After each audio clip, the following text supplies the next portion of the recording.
Hey everyone, welcome to Judging for the Win. I'm Dave, and this is my daily ruling. Today's question was suggested by a viewer. Thanks to Vivid Plasma for this one. Amy has a Shattering Spree, and she wants to destroy Nick's Chalice of the Void, which has one counter on it. Is this possible? Alright, so the answer to this question is yes, but it might not be for the reason that you're thinking of. Some people look at this question and they think, well, yeah, it's easy. All you do is replicate it once, and then the spell costs 2 instead of 1, so the Chalice of the Void won't counter it. And unfortunately, that reasoning is not correct. The reason for that is because the mana value of a spell is always going to be based on the symbols on the top right-hand corner. If you have a replicate, that's an additional cost to cast the spell, and it's not going to increase the mana value, even if it does increase the cost that you pay. Now, if you do take a look at the comprehensive rules definition of replicate, you can see why this trick does work.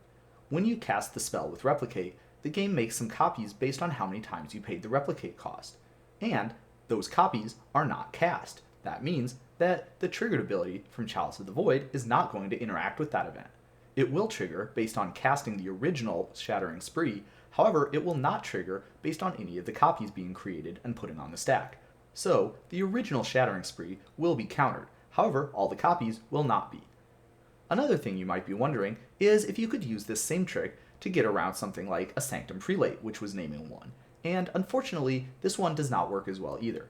If you look at Chalice of the Void's ability, you can see that it works by letting you cast the spell and then countering it after you do. Contrast that with Sanctum Prelate, which says you cannot cast the spell at all. Paying the replicate cost is of course part of the process of casting the replicate spell, which Sanctum Prelate says you're not allowed to do. So therefore, if there's a Sanctum Prelate out naming 1, it is not possible to cast Shattering Spree or replicate it at all, and so you would need to come up with some other way to get around that restriction. And that's all I have for you today. How did you do? Join me again tomorrow for another daily ruling, but until then, I hope you have a great day.